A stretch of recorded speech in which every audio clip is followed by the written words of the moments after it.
kaunting tubig lang.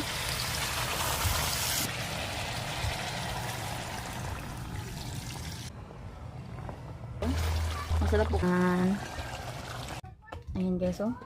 Oh. At ayaw ang ating manok. Kasarsa pa lang ay ulam na.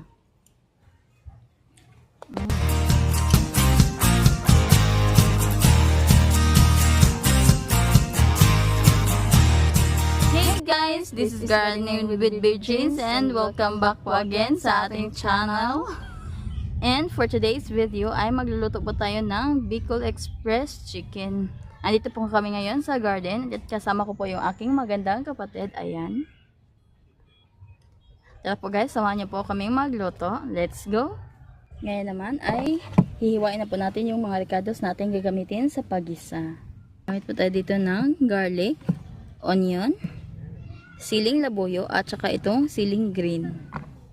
Hiwain natin to guys.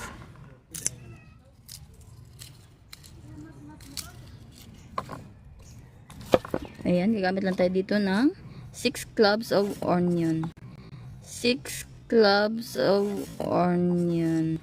6 cloves. Onion, garlic, mana. Gidawan ko. Ayan, gagamit po tayo dito ng 6 cloves of garlic. Okay, gidawan-daman ito dali guys eh. Pagpasensyaan nyo na guys. Gutom na. Sama na, nagkuha na. Lutang.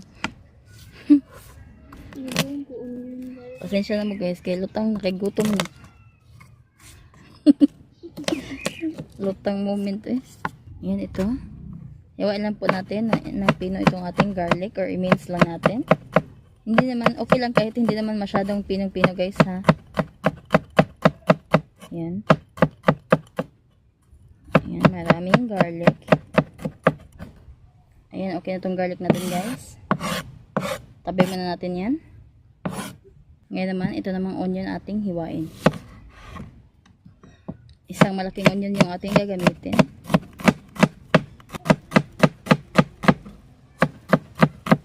Ayan, meron din po pala tayo ditong luya. Maglalagay tayo ng luya guys.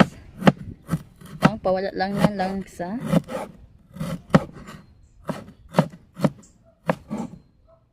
Hiwain lang po natin ito ng pahaba.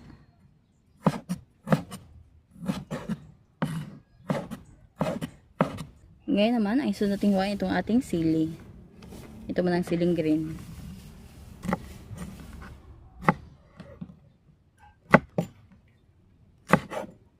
Ganito lang pagkakahiwa ko guys. Pero kayo, pwede pong kahit anong hiwa po ang gawin niyo po sa inyong sili. Yan. Pero kung hindi naman po kayo mahilig sa maanghang, pwede niyo pong bawasan yung sili. Then, ito namang ating siling labuyo.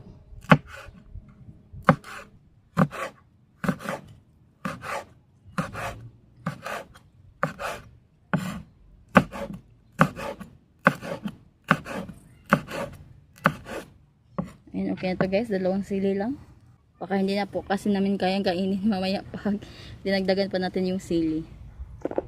Ayan, mag-isa na tayo. Ayan, simulan natin pag-isa guys. Maglagay lang po tayo dito ng mantika. Kahit nandito kami sa garden guys, ayan, nag-beauty na po kami. Nag-insist na yung aking kapatid. Kasi guys, anong oras na? Mag-alas 12 na ay alas 12 na pala ng tanghali. Tapos ito po ay pang lunch namin. Kaya ayan, nag-umit na po kami ng butin para mapadali po sa pagluluto. Ayan guys, so ang bilis lang po uminit nitong ating kawali. Kaya ilagay na po natin yung ating garlic. Pagsabay na rin natin itong ating ginger at saka yung ating onion.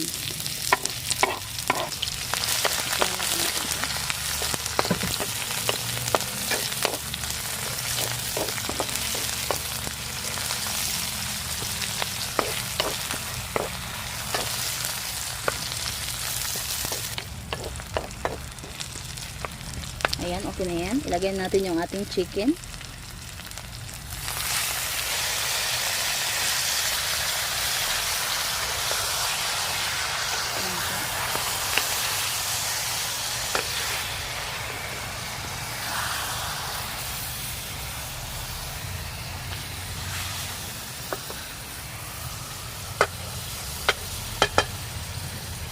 Takpan muna natin. Alas 6. Ayan, balikin natin ito.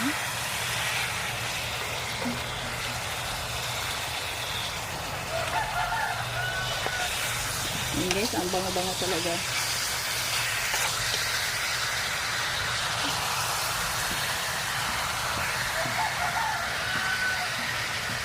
Lagyan tayo ng asin. Ayan. Para po magkalasa na siya. Ilagay na rin po natin yung ating ceiling green. Ayan. Ilagay na po natin.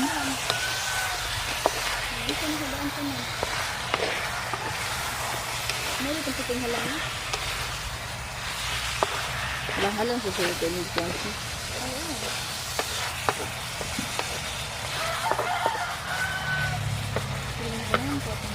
Yan, before that, maglagay po tayo ng kaunting tubig lang.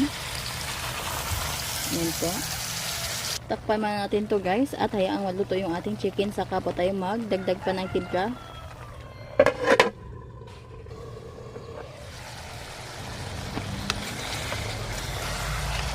Ayan naman, ito ay okay na. Ayan guys. Nag-reduce na po yung ating tubig o yung ating sabaw na nilagay kanina.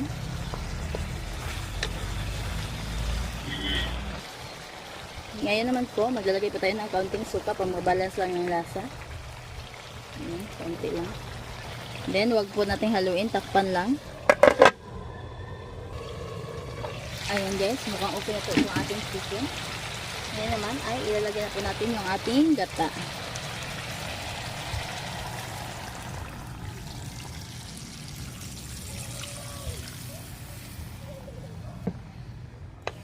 Hayaan na po natin ito hanggang po sa mag-reduce yung ating gata. Pwede dito po ay titimpla na po natin ulit ito. Dahil mukhang kulang pa yung nilagay po natin. Maglagay pa po tayo dito ng asin. Ayan. Mag-add na rin tayo ng paminta. Ayan, maraming paminta. Ayan po. Add din po tayo dito ng kaunting paprika. Ayan. Add po tayo ng garlic powder. Optional lang po to guys ha. Pero ako, mas mabango po kasi pag meron nito. Haluin lang.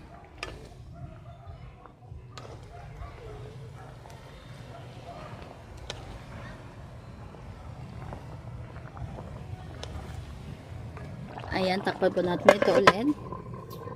Lutuin natin ito hanggang po sa mag-reduce na yung kanyang sabaw o yung gata. Ayan guys, mukhang okay na po itong ating Bicol Express chicken. Ayan. Ayan guys, so nag-reduce na rin yung ating sabaw.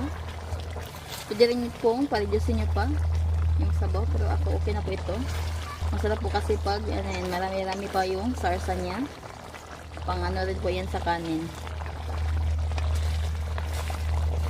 Ilalagay na natin yung ating siling labuyo. Ayan. Pang paanghang. Ayan po guys. Luto na po yung ating Bicol Express chicken. Ayan. Sarap po nito.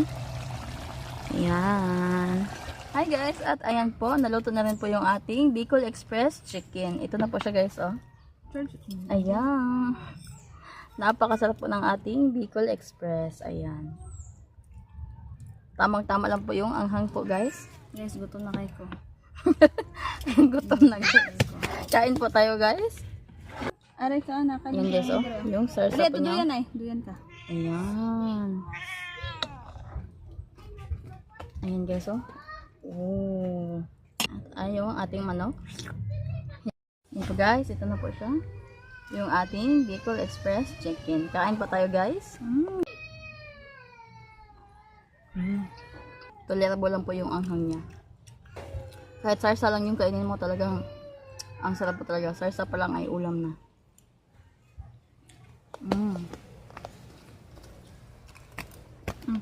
Mukhan ano, masudan. Yung ating manok, ayan po guys. Oh. Ayan po guys, natapos na rin po kaming kumain. At ayan, busog na busog po. Sobrang sarap po talaga ng niluto po natin. Kaya itry nyo na po itong ating Bicol Express chicken. Ayan po. Satisfied cravings. Ayan guys. Kaya yan lang po. Thank you for watching and see you po on my next vlog. Bye-bye!